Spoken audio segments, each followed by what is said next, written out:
up to Kradong in Buriram, up to the top. Doesn't look so bad, but obviously it's a lot harder than it looks, like most things. I barely even started, already kind of out of breath. All right, let's do it.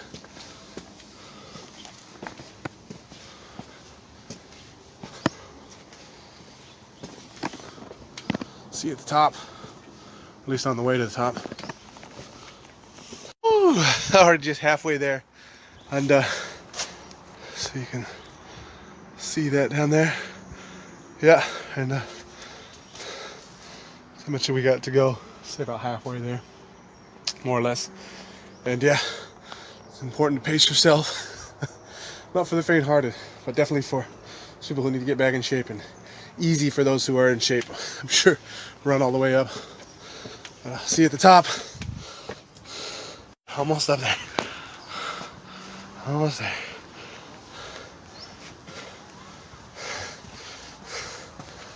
Hi!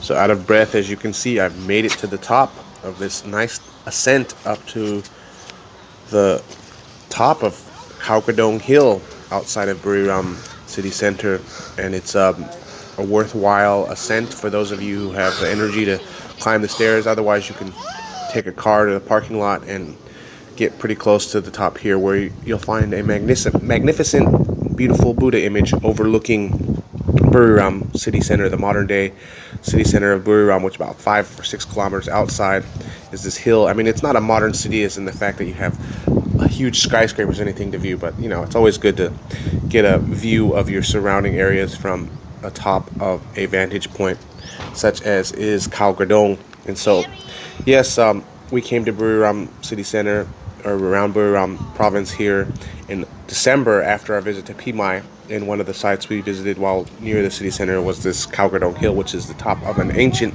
extinct volcano. And there's actually a pond where the mouth of the volcano would have been, which I don't show in this clip. And of course, other than this summit here, and there's this lava slide, as you can see, which I'll take it down. I mean, I'm a little too big, and my bike gets stuck halfway down, but it's fun for little kids. They use these cardboard slides to go down, as you can kind of see here in this clip here. Sนุกไหม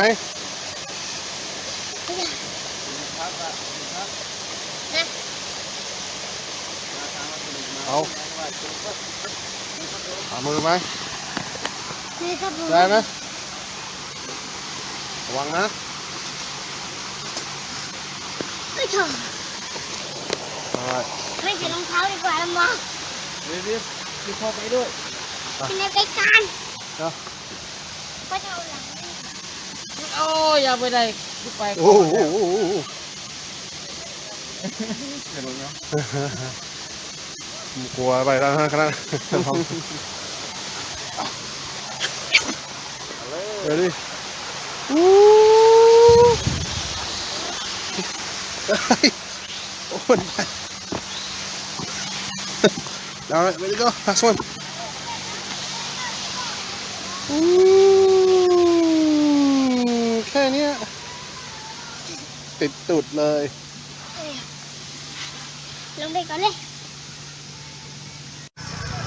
And in this next clip, as you can read, is a visit to the Buriram City Pillar Shrine.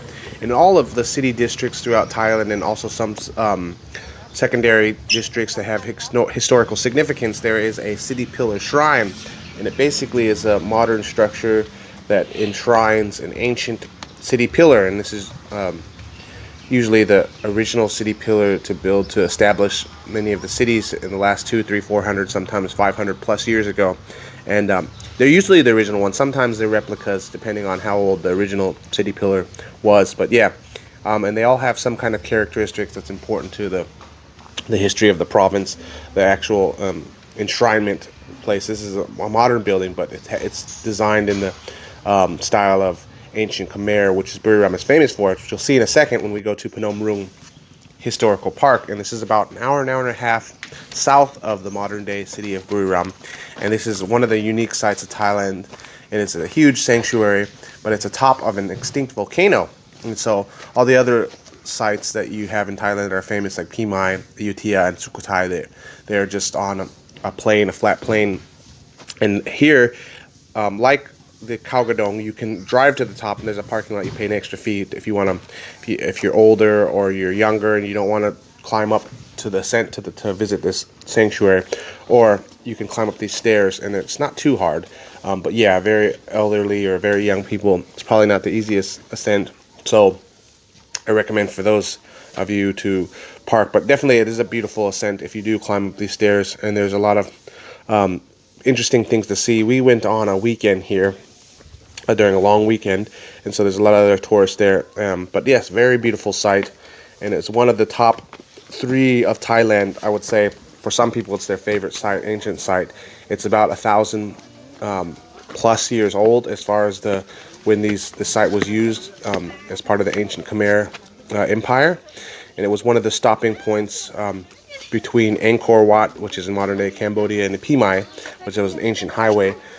So there was a lot of sites along the way that the royalty had to stop and visit, and this is one of the main ones on top of this ancient volcano, and it's really nicely restored, the principal pagoda and stupa, and there's some signage all around about the different, what do you call them, the taplang in Thai, the different reliefs over the doorways, the arched gateways. They have, ancient Hindu stories as part of the Hindu sanctuary site that this is. And so this is on top of the volcano, and then about 2 kilometers away there's another historical park, which is today called Muang Historical Park, and Muang literally means the town at the bottom, or the city at the bottom. And this is what when it was rediscovered, they named it. They don't know the original name, or they don't reveal the original name of what the city was called, because it was rediscovered after so many 100 years. So there's not a clear inscription that confirms definitively what the name of this one is called, but we call it Muang today. And so it's in contrast to Phanom Rung at the top of the volcano. This is at the bottom basin, so about 2 kilometers away. But it's very nice as well. Indeed, the principal pagoda isn't restored perfectly, and but it was definitely large in its heyday. But one of the attractions at this site is the Satnam, or the ponds, these holy ponds on each of the 4 main corners. You have these L-shaped ponds, and so a lot of water, keeps a lot of water. Today it's just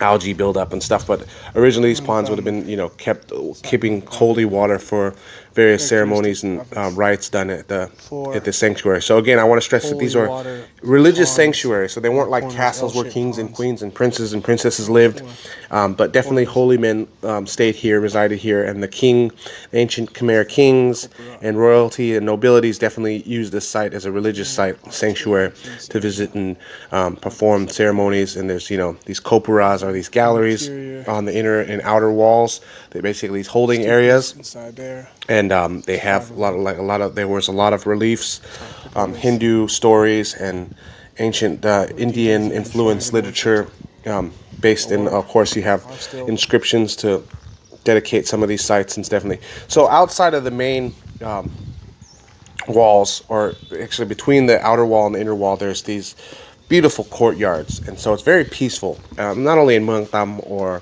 Phanom Rung or Pimai or even Ayutthaya and Sukhothai, elsewhere in Thailand, you have these huge courtyards that are the grounds are kept very well, nicely today. There's huge trees, huge tamarind trees and other types of trees, and just very peaceful atmosphere with shade, and it's very good to come and enjoy this type of site and contemplate the ancient history and nature.